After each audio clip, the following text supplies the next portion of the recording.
Hello everyone, सभी को मेरा नमस्कार। तो हम कर रहे थे 9th क्लास का 5वां अध्याय जीवन की मौलिकता। इसमें हमारे 2 लेक्चर कंप्लीट हो गए थे, जिसके अंदर हमने बताया था कि कोशिका किसे कहते हैं, कोशिका का क्या महत्वपूर्ण योगदान होता है और कोशिका की संरचना किस प्रकार की है। तो वो हमारा लास्ट टॉपिक चल रहा है।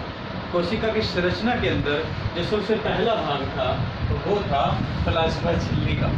तो प्लाज्मा झिल्ली हमने पढ़ ली थी।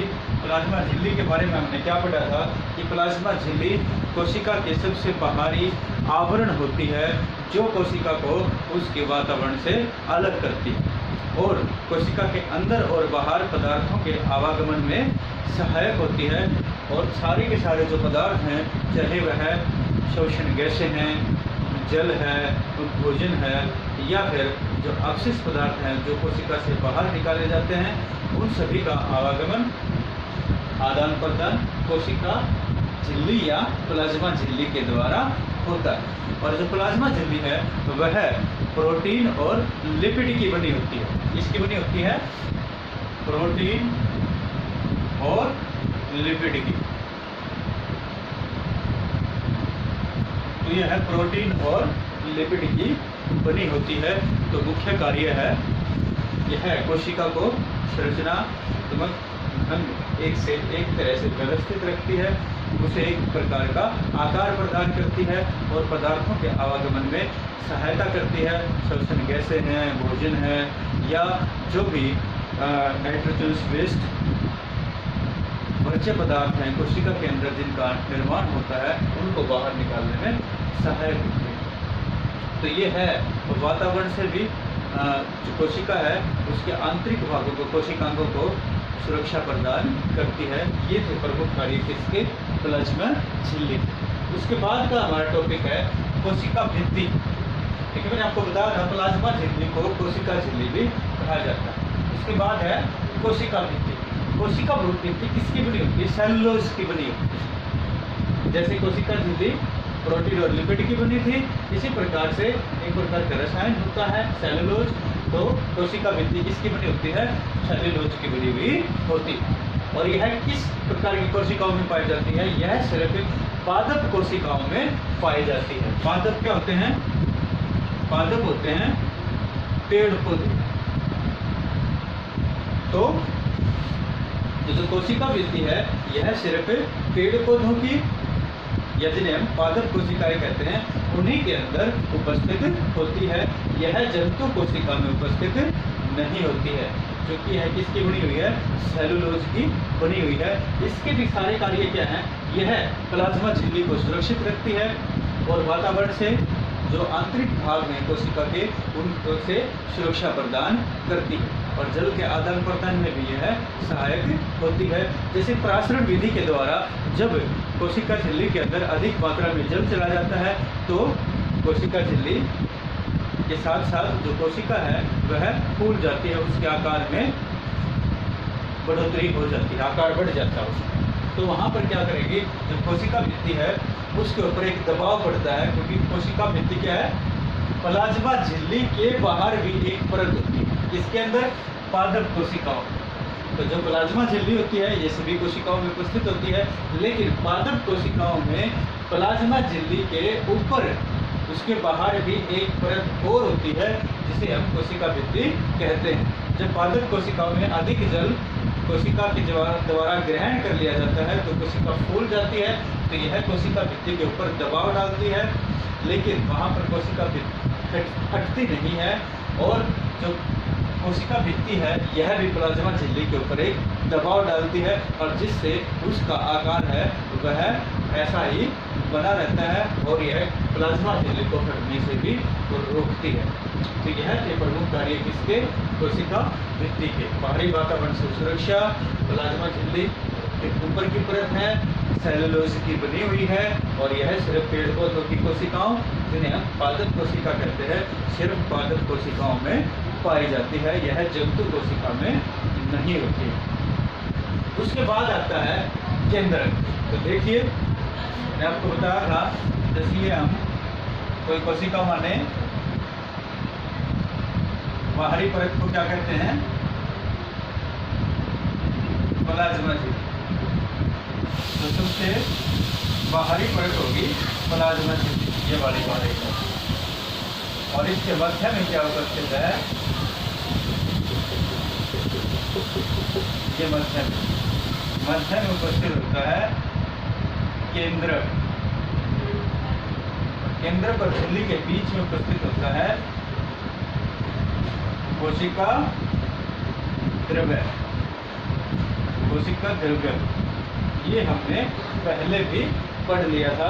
तो देखिए केंद्र कहाँ उपस्थित है? जंतु कोशिकाओं में यह मध्य में उपस्थित होता है।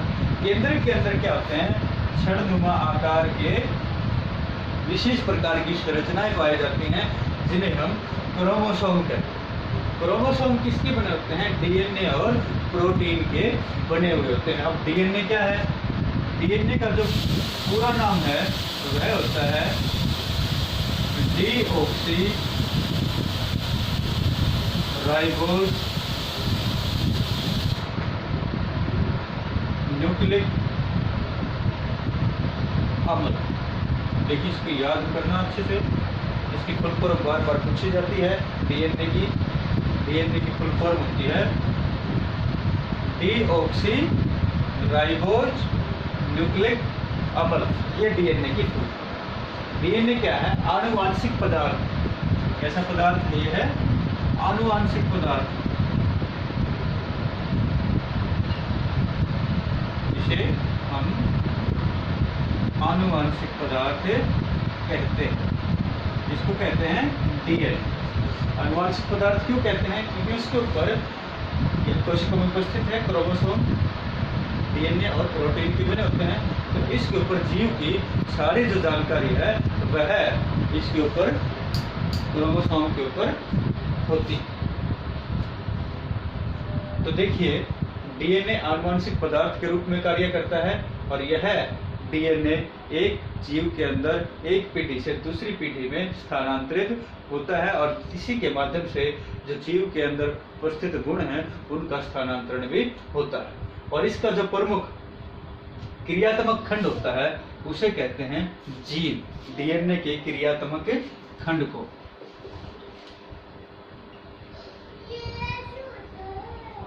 तो डीएनए का जो क्रियात्मक खंड है उसे क्या कहते हैं? उसे जीन कहते हैं।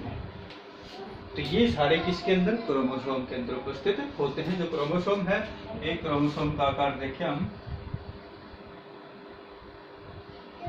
तो इस प्रकार से छड़नुमा, इस प्रकार से क्रोमोसोम नजर आता है। और ये जो इसके ये भाग, ये छड़ हैं,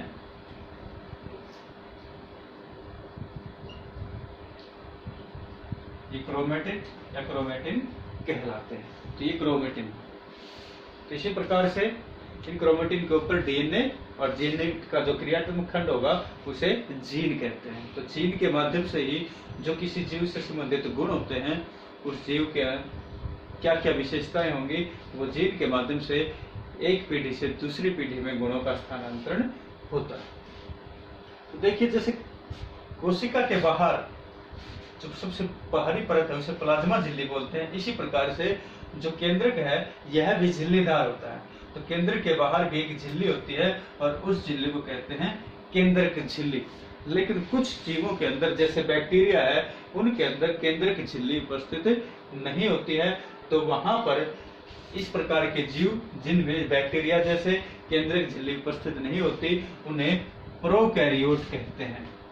प्रो का मतलब प्राचीन, दो शब्दों से मिलकर बना है, और कैरियोट का मतलब केंद्रक।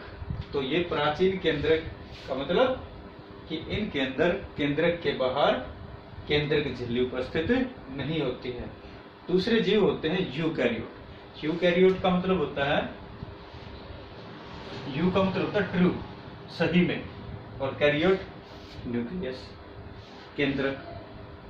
तो यहाँ पर सही में केंद्रक है, वो झिल्लीदार जो केंद्रक है, केंद्रक झिल्ली वाला केंद्रक उपस्थित होता है किसके अंदर? यूकैरियोट के अंदर। तो इस प्रकार से कोशिकाओं को हम दो भागों में बांटते हैं, प्रोकैरियोट और यूकैरियोट। प्रोकैरियोट जिनमें के बाहर केंद्रक झिल्ली नहीं पाई जाती, और यूकैरियोट जिनमें सही मायने में विकसित केंद्रक होता है, जिसमें केंद्रक के बाहर केंद्रक झिल्ली उपस्थित होती है। प्रोकैरियोट प्रकार की जो कोशिका है उसमें अन्य कोशिकांग जो झिल्लीदार कोशिका केंद्र उपस्थित होते हैं वो भी इसमें अनुपस्थित होते हैं, नहीं पाए जाते, बल्कि यूकैरियोट के अंदर सारे झिल्लीदार कोशिकांग हैं वो उपस्थित होते हैं। तो ये इस प्रकार से अंतर हो जाएगा प्रोकैरियोट में और यूकैरियोट में। तो देखिए प्रमुख कार्य क्या है। केंद्रक पूरा का पूरा जो नियंत्रण है वो नियंत्रण का कार्य है पूरी कोशिका के हर प्रकार की क्रियाकलाप के, या तो विभिन्न प्रकार के जो क्रियाकलाप अनेक कोशिकांगों के द्वारा किए जाते हैं तो उसका नियंत्रण किसके द्वारा होता है, केंद्रक के माध्यम से होता है। तो केंद्रक एक महत्वपूर्ण रोल, एक महत्वपूर्ण भूमिका है वह कोशिका के अंदर निभाता है। तो आप केंद्रक तक ये पूरा आपकी बुक में भी दे रखा है, उसको अच्छे से पढ़ोगे और कुछ नहीं समझ में आता है तो प्लीज आप उसमें कमेंट बॉक्स में जाकर उसमें आप लिख सकते हैं, तो मैं आपको ये दोबारा से सारा जो वीडियो है वो आपको अच्छी तरह से समझाऊंगा। थैंक यू, धन्यवाद। इसको अच्छे से कर रखा।